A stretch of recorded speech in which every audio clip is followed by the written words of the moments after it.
Oke, Kak. Jam 9 tepat. Assalamualaikum warahmatullahi wabarakatuh. Warahmatullahi wabarakatuh. Apa kabar anak-anak semuanya?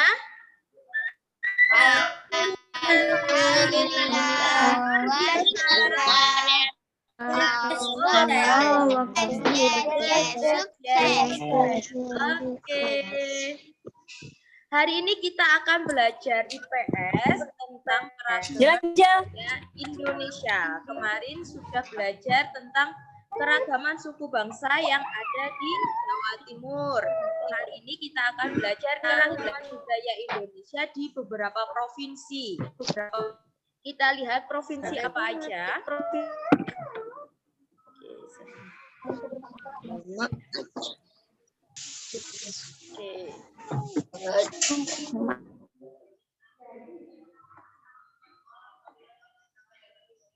Oke, kita akan lihat.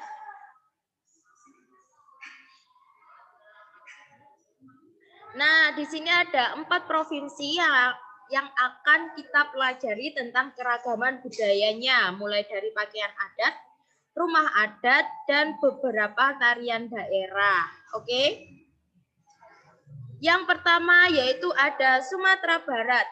Nah, ini adalah bentuk pakaian dari Sumatera Barat. Biasanya pakaian ini digunakan dalam acara sehari-hari atau bisa juga dalam acara adat. Tapi ada juga nih, nanti ada sendiri. Jadi pakaian adat ini kegunaannya masing-masing.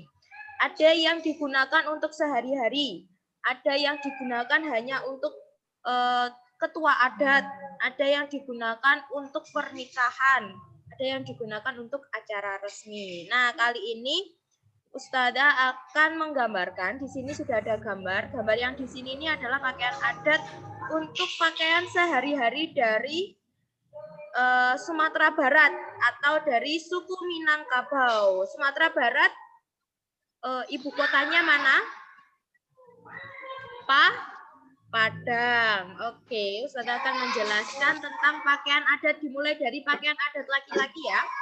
Jadi, di sini ada pakaian adat laki-laki dari bawah. Di sini ada celana panjang. Kemudian ada sandang atau ikat pinggang, ini untuk menaruh senjata. Biasanya senjatanya ini sekarang hanya untuk hiasan semata, tapi ada juga kalau di sukunya asli, biasanya yang megang senjata asli yaitu ketua adat.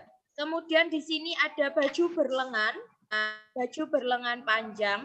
Kemudian ini namanya sasamping atau selendang untuk laki-laki.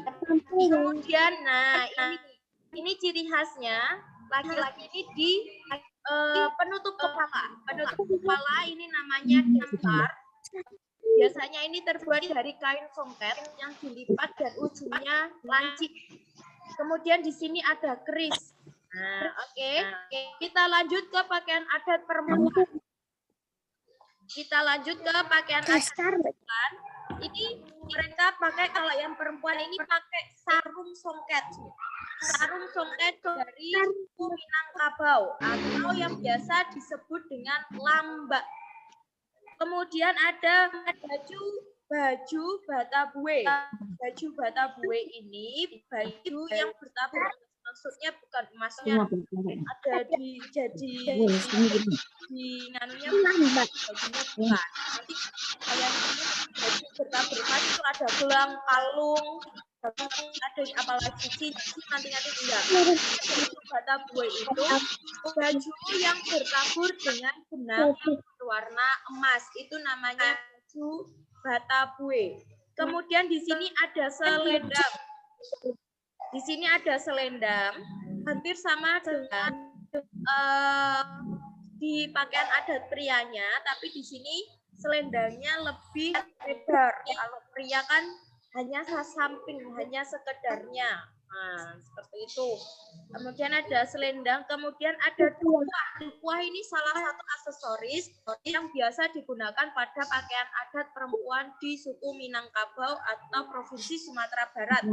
Yaitu dukuah itu kalung emas. Nah, ini namanya dukuah. Ini namanya dukuah. Kemudian, nah ini namanya apa ini? Ini namanya tengkuluk atau penutup kepala. Ciri khas banget ya kalau orang Sumatera Barat itu dilihat dari penutup kepalanya saja sudah terlihat kalau ini dari suku Minangkabau seperti itu. Oke, kita lanjut, ada apa lagi? Nah, ini ada rumah khas dari suku Minangkabau. Pasti sudah pada tahu kan namanya, yaitu rumah gadang. Rumah gadang ini tuh tinggi, kemudian atapnya itu ujung-ujungnya runcing atau lancip. Nah, ini biasanya menggambarkan strata sosial orang Minangkabau. Kemudian ada tarian yang paling terkenal dari Sumatera Barat, yaitu tari piring. Tari piring ini asalnya dari kota Solok, tapi sudah jadi ikon terkenal di Sumatera Barat. Kemudian ada juga makanan khas dari Sumatera Barat. Siapa yang tahu makanan khas dari Sumatera Barat? Biasanya ada, ini makanannya sebenarnya ada di seluruh Indonesia. Biasanya nama warungnya itu Rumah Makan Padang. Nah, apa yang paling ciri khas dari Sumatera Barat? Rendang. Rendang. Ada rendang, ada dendeng, semuanya terbuat dari daging sapi. Ada yang pernah nyoba sate Padang? Ada yang pernah nyoba sate Padang? Nah, kalau yang belum pernah nyoba sate Padang, itu kalian harus coba, karena kalian kan biasanya makan sate itu kalau nggak daging ayam, dagingnya kambing. Kalau kalian ke Batu itu ada daging kelinci juga. Nah, kalau di Padang yang di sate itu daging sapi, kemudian diguyur sama bumbu kacang yang kental, legit, manis. Nah, terus dimakannya pakai lontong. Wah, itu nikmat banget. Terus nanti dikasih sambal kalau yang doyan sambal. Harus coba nanti kalau ada sate Padang itu harus dicoba.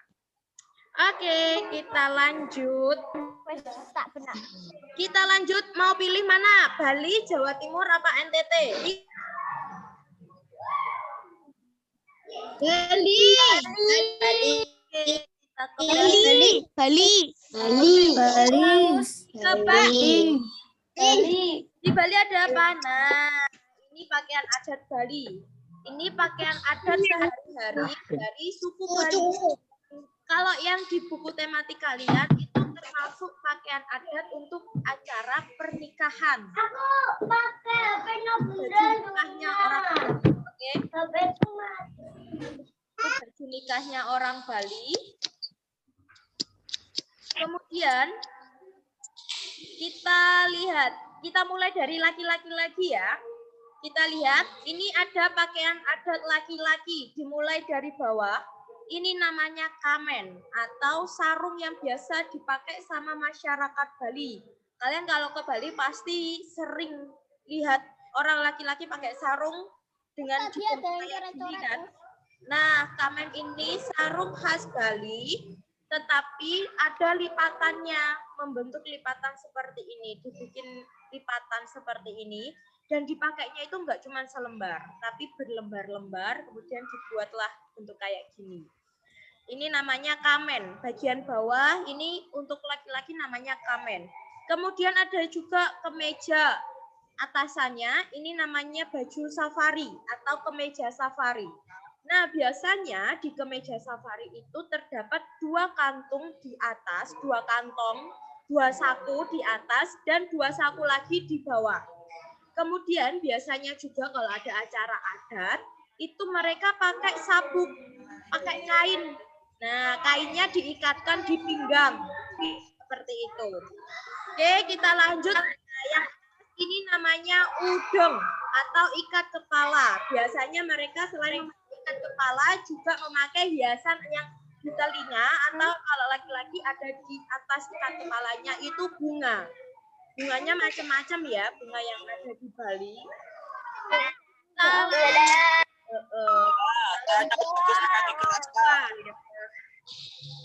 Oke, kita lanjut yang ke perempuan. Kita mulai dari pakaian perempuan yang bagian bawah. Sama, namanya juga kamen. Tapi ini lebih sederhana dibanding sama kamen yang dipakai sama laki-laki. Nah, kamen perempuan ini hanya diikatkan, bukan diikatkan, dipakai seperti layaknya sarung atau bawahan. Cuman selembar. Kemudian ini khas Bali ya, jadi biasanya kotak-kotak. Kalau laki-laki kotak-kotak kayak papan catur. Kalau perempuan itu biasanya ada motifnya. Kayak gitu. Kemudian yang atas ini ada kebaya Bali. Bedanya sama kebaya Jawa apa? Kalau kebaya Bali itu motifnya lebih sederhana, nggak serame kayak kebaya Jawa. Biasanya kebaya Jawa itu kan ada payet, ada manik-maniknya warna-warni gitu kan. Kalau kebaya Bali itu lebih sederhana. Dia hanya kayak bordiran bunga-bunga seperti itu, polos, biasanya warnanya putih. Kemudian di sini biasanya yang perempuan, mbok-mboknya ini juga pakai ikat pinggang berupa selendang. Jadi selendangnya diikatkan di pinggang. Kayak gitu ya. Kemudian untuk pelengkap bagian atas, bagian rambut, itu mereka biasanya menggelung. Dibikin sanggul, kemudian diberi bunga. Nah, sanggul dengan hiasan bunga. Hiasan bunganya ini macam-macam. Bisa bunga cempaka juga. Kayak gitu. Oke. Kita lihat selanjutnya ada apa di Bali.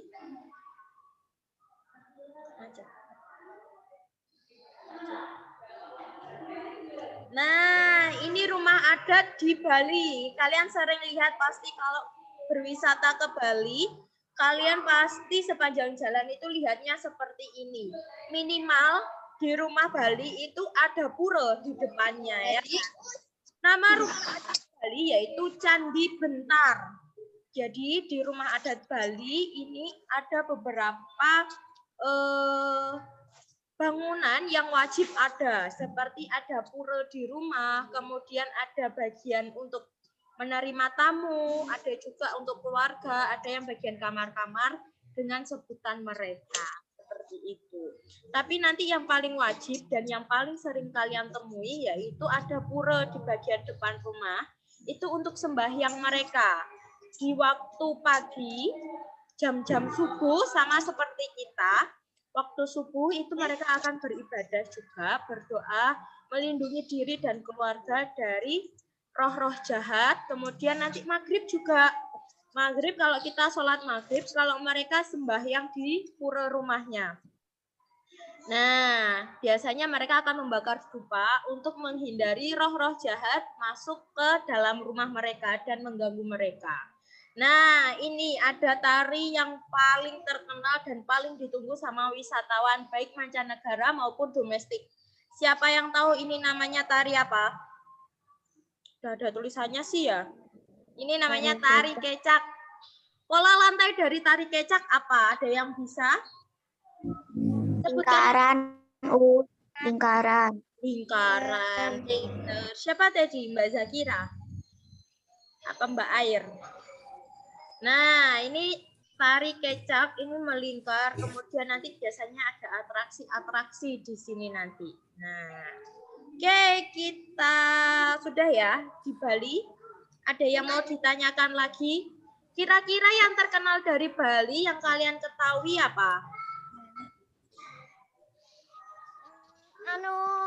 Ustari. Selain kalian, makanan khas Bali siapa yang tahu? Sate lilit. Sate lilit. Sate lilit itu terbuat dari apa? Siapa yang tahu? Jinggo. Nasi jinggo. Nah, ini yang biasanya lewat jalan Doho ini biasanya tahu ini nasi jinggo ya. Itu terbuat dari ayam. Kalau biasanya kita makan sate ayam itu berbentuk potongan dan ditusuk ke bambu. Kalau sate lilit itu daging ayamnya dihalusin, habis itu nanti dililitkan ke batang serai atau bisa juga batang bambu. Seperti itu. Ada juga ayam betutu. Ayam betutu ini warnanya kuning, sayangnya nggak ada ya di sini gambarnya. Ayam betutu ini warnanya kuning, rasanya kental dengan rempah-rempah. Itu harus dicoba nanti. Pedas kayak rempah-rempah khas Bali. Nah. Kemudian Mbak Syakila ada pertanyaan? Tidak, Us. Tidak. Oke, kita lanjut. Mau Jawa Timur apa NTT? Jawa Timur. Jawa Timur. Jawa Timur. Terserah. Oke, kita ke Jawa Timur ya. Oke, kita ke Jawa Timur. Ada apa di Jawa Timur? Nah, ini kemarin kalian sudah tahu ya. Ini pakaian adat mana, Nak? Adat Bali. Madura. Madura. Pinter. Kemarin kita bahas tentang itu salah satunya Madura. Nah, pakaian adat Jawa Timur ini yang paling terkenal itu dari masyarakat suku Madura. Ini untuk pakaian sehari-harinya. Nanti ada pakaian yang dipakai untuk resmi, biasanya digunakan sama Cakning Surabaya. Hampir sama ikat kepalanya, ini ada tanduknya 2 di belakang. Terus nanti pakai baju pesaan. Nah, nama baju dari Jawa Timur untuk laki-laki yaitu pesaan. Ini namanya baju pesaan yang laki-laki ya. Dengan ada apa aja di baju laki-laki ini? Ini ada celana gombor warna hitam yang dipakai sama masyarakat Madura. Celana gombor warna hitam, kemudian ini dalemannya, ini ada kaos longgar merah putih. Ini digunakan sama masyarakat Madura dalam kegiatan sehari-hari. Jadi ada maknanya. Kenapa masyarakat Madura suka sama kaos warna merah putih longgar? Karena suku Madura itu berani, melambangkan kalau suku Madura itu berani dan putih ini suci atau berbuat kebaikan kepada sesama. Terus juga di luarnya ini masih ada lagi yaitu baju hitam lengan panjang, longgar-longgar. Kebanyakan longgar-longgar.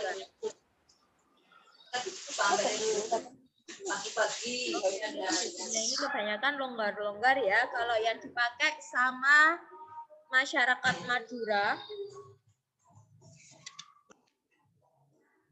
namanya pesaan. Kemudian ada juga odeng. Nah, kalau tadi di Bali namanya udeng, kalau di Jawa Timur khususnya masyarakat Madura ini menyebutnya dengan odeng.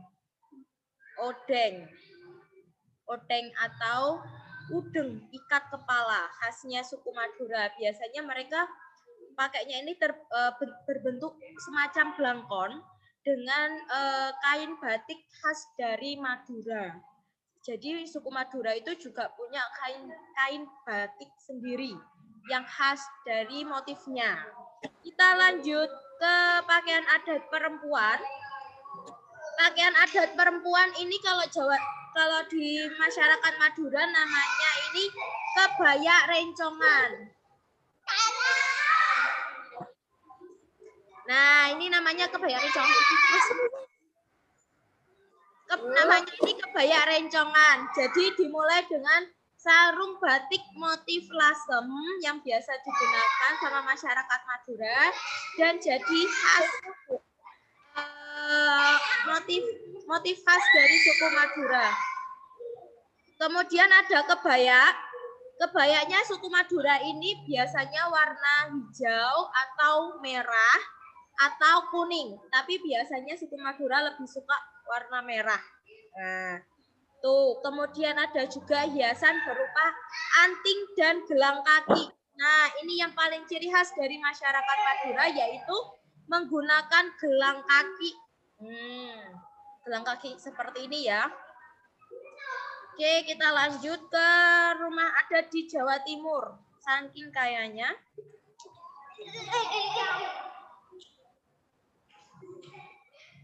Oke, kita lanjut. Nah, ini yang paling terkenal di Jawa Timur.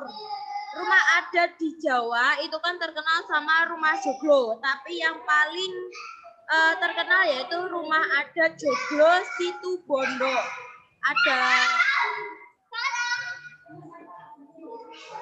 Ada ininya, ada tanduknya di atasnya, hampir sama seperti pada umumnya rumah joglo. Tapi kalau rumah joglo Situbondo ini bagian atapnya ini yang berbeda, jadi ada runcing 2.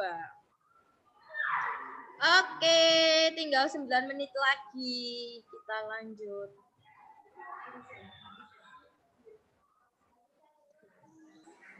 Ya, sebentar. Terus ini ada tari remo. Nah, ini tari remo adalah tari tradisional dari Jawa Timur. Nah, ini tari remo ini sebenarnya termasuk jenis tarian perang. Jadi tari remo ini menggambarkan semangat dan keberanian masyarakat Jawa Timur. Makanya ini biasanya kalau yang tari remo ini yang main cowok, tapi ada juga yang cewek. Seperti itu.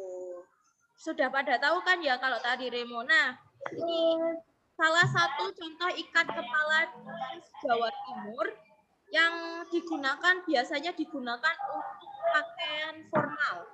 Tapi lebih sederhana kan kalau ini buat menari, buat seni, jadi biasanya lebih ramai dengan motifnya, hiasan-hiasannya. Seperti itu. Oke, kita yang lanjut terakhir NTT ya. Kita percepat karena waktunya kurang 8 menit lagi. Nah, ini nih paling unik dari NTT yaitu tahu pakaian adat suku dari NTT itu suku apa? Ada yang tahu nggak? Suku dari NTT namanya suku apa? Nusa Tenggara. Suku dari Nusa Tenggara Timur namanya suku Rote. Nah, apa? Suku Rote ya. Nah, kita mulai dari pakaian adat dari suku Rote. Yang pertama ada pakaian adat laki-laki berupa kain tenun. Kain tenunnya ini khas dari NTT. Nanti coba kalian browsing kain tenunnya NTT itu cantik-cantik. Ada kain tenun, kemudian ada ikat pinggang. Di belakang Mereka pakai ikat pinggang atau biasanya kain tenunnya ini kayak sarung. Mas Jam, aku udah itu, udah Zoom. Oke, jangan dinyalakan dulu ya speakernya. Usufi masih menjelaskan. Jadi di sini ada kain tenun, mulai dari bawah. Laki-laki dari suku Rote memakai kain tenun untuk bawahan mereka. Biasanya dibikin sarung, kemudian ada ikat pinggangnya juga. Kemudian ada kemeja polos, biasanya memakai warna putih ataupun warna-warna polos yang lain. Kemudian ada selendang tenun yang senada dengan bawahan. Senada dengan kain tenun yang digunakan sebagai bawahan. Kemudian ini penutup kepala dari suku Rote ini yang paling unik. Ya ini namanya tiilangga.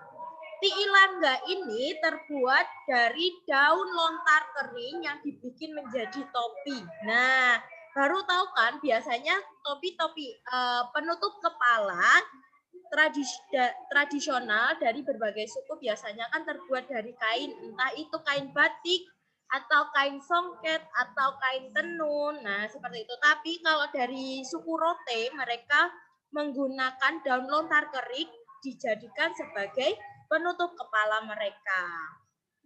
Kita lanjut ke pakaian adat perempuan. Hampir sama dengan pakaian adat laki-laki. Untuk perempuan juga menggunakan kain tenun. Bedanya kalau tadi kain tenun di laki-laki digunakan sebagai bawahan. Kalau kain tenun perempuan ini digunakan sebagai terusan atau yang biasa disebut dengan kain tenun panjang. Jadi biasanya dibikin kayak kemben, itu panjang, satu motif, nggak ada atasan, nggak ada bawahan. Kemudian di sini juga ada selendang. Selendangnya ini biasanya juga senada dengan kain tenun yang digunakan sebagai pakaian. Kemudian ada juga ikat pinggang. Nah, di sini ada ikat pinggang dan kalung sebagai aksesoris dari pakaian adat mereka. Kemudian ini ikat kepala. Ini ikat kepala, bukan penutup kepala. Ikat kepalanya ini namanya hula molik atau hiasan kepala berbentuk bulan sabit. Anggap saja ini bulan sabit ya, tapi ini agak runcing. Nah, biasanya ini bentuknya seperti bulan sabit, seperti itu. Oke, dari sini ada yang ditanyakan? Tidak.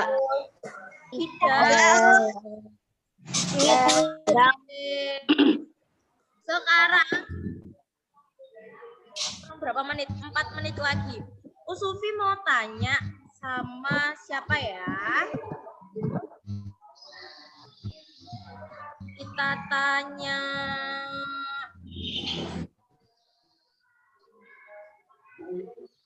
ada Mbak Jihan juga. Kita tanya Mas Fadil. Mas Fadil, bisa dinyalakan ya mikrofonnya? Udah. Sufi mau tanya. Tadi rumah adat dari Jawa Timur yang paling terkenal itu rumah adat apa? Aku tahu. Sebentar, Mas Fadil dulu. Ditahan, Mas Ezer. Gantian yang lainnya ya. Joglo dari kota mana? Tadi lupa. Yang Joglo dari mana? Joglo dari kota mana, Mas Fadil?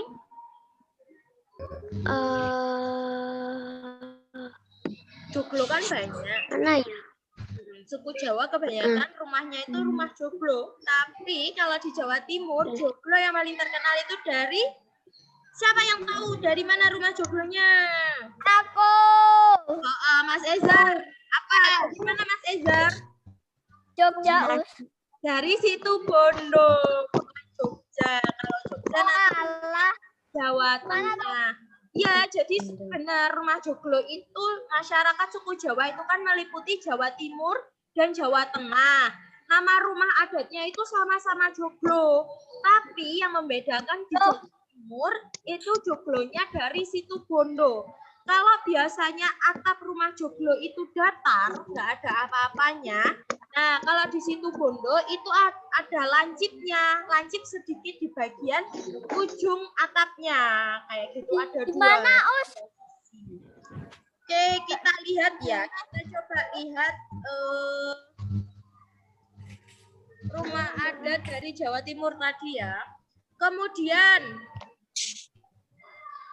nah ini rumah adat situ Bondo kayak gini.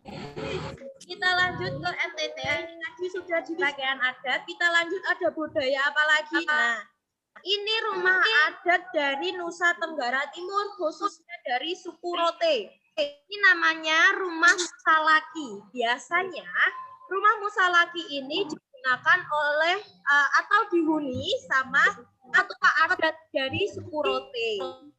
Jadi masing-masing daerah itu ada suku adatnya, ada ketua adatnya. Nah, ketua adat biasanya meninggali atau menghuni rumah Musalaki kayak gini. Kemudian ini ada tarian bonte. Tarian ini bonet kok bonte, maaf. Ini ada tarian bonet. Tarian bonet ini mungkin kalian jarang dengar ya, karena jarang diekspos juga. Nanti bisa coba cari di YouTube tari bonet ini apa. Yang jelas tari bonet ini punya pola lantai melingkar dan mereka akan bergandengan tangan. Dan tari bonet ini melambangkan semangat serta kebersamaan suku antar masyarakat sesama suku Rote seperti itu. Jadi mereka bergandengan tangan, ini melambangkan semangat dan kebersamaan. Mereka akan membentuk lingkaran, entah besar, entah kecil. Mereka akan bergandengan tangan, kemudian menari bersama dan bernyanyi bersama, membentuk lingkaran dan memutar. Seperti itu. Nanti kalau penasaran tari bonet itu seperti apa sih? Nanti coba search di YouTube ya.